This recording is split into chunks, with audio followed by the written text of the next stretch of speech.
Palluruthy millennium hyper മാർക്കറ്റിൽ great summer 50% of sale. 299 രൂപയുടെ parachute coconut oil 900 ml ഇപ്പോൾ വെറും 240 രൂപയ്ക്ക്. 1 കിലോഗ്രാം മീനാക്ഷി സുരേഖ വെറും 49 രൂപയ്ക്ക്. 1 കിലോഗ്രാം ഷുഗർ ഇപ്പോൾ വെറും 45 രൂപയ്ക്ക്. 1 കിലോഗ്രാം പീസ് പരിപ്പ് ഇപ്പോൾ വെറും 95 രൂപയ്ക്ക്. 1 കിലോഗ്രാം റൈസ് പൗഡർ വെറും 47 രൂപയ്ക്ക്. 410 രൂപയുടെ Double Horse rice powder 5 kilo 75 രൂപ ഓഫ് ഇപ്പോൾ വെറും 335 രൂപയ്ക്ക്.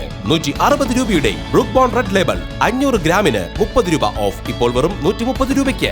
459 രൂപയുടെ ഹോർലിക്സ് 750 ഗ്രാമിന്റെ പൗച്ചിന് 80 രൂപ ഓഫ് ഇപ്പോൾ വെറും 379 രൂപയ്ക്ക്.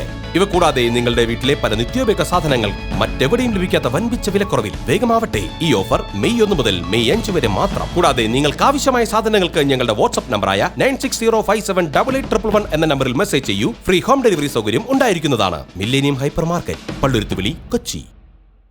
ഗ്രാമ കലാസാഹിത്യവേദി 21ാം നൂറ്റാണ്ട് ഉദ്ഘാടനവും പുസ്തക പ്രകാശനവും നടന്നു.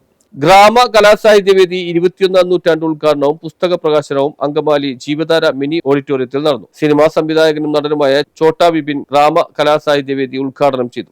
ഇടുക്കി ജില്ലയിലെ ട്രസ്റ്റ് ആക്ട് പ്രകാരം അടിമാലി കേന്ദ്രീകരിച്ച് ലോകം എമ്പാടുമുള്ള മലയാളികൾ ചേർന്ന് പ്രവർത്തിക്കുന്ന സംഘടനയാണ് ഗ്രാമ കലാസാഹിത്യവേദി. 21ാം നൂറ്റാണ്ട് 700 പേർ അംഗങ്ങൾ ആയിട്ടുള്ള വാട്സാപ്പ് ഗ്രൂപ്പ് വഴി രൂപമെടുത്ത സംഘടന കല, സാഹിത്യം, വിജ്ഞാനം തുടങ്ങിയ വ്യത്യസ്ത മേഖലകളിൽ പ്രവർത്തിക്കുന്നവരുടെ കൂട്ടായ്മയാണ്. സംഘടനയുടെ സംസ്ഥാന സമ്മേളനത്തോടനുബന്ധിച്ച് നടന്ന പ്രോഗ്രാമിൽ കലാസാഹിത്യവേദി പ്രസിഡന്റും ചീഫ് ട്രസ്റ്റിയുമായ ജിസ്മോൾ രചിച്ച പുഴുക്കൾ എന്ന കവിതാ സമാഹാരത്തിന്റെ പ്രകാശനം പ്രശസ്ത സിനിമാ സംവിധായകനും ഗിന്നസ് ജേതാവുമായ അമ്പിളി നിർവഹിച്ചു. പുസ്തകം ഏറ്റുവാങ്ങൽ ചടങ്ങ് ജീവധാര ഫൗണ്ടേഷൻ ചെയർമാൻ സാജു ചാക്കോ നിർവഹിച്ചു. കലാസാഹിത്യവേദി രക്ഷാധികാരി ഡോക്ടർ MP ആന്റണി അധ്യക്ഷത വഹിച്ച ചടങ്ങിൽ ജിസ്മോൾ സ്വാഗതവും സതി ഇസി നന്ദിയും പറഞ്ഞു. സംസ്ഥാനത്തിന്റെ വിവിധ ഭാഗങ്ങളിൽ നിന്നും എത്തിച്ചേർന്ന കലാസാഹിത്യവേദി അംഗങ്ങൾ സമ്മേളനത്തിന് ശേഷം സംഗീത സദസ്സ് നടത്തി. News bureau, Angamaly.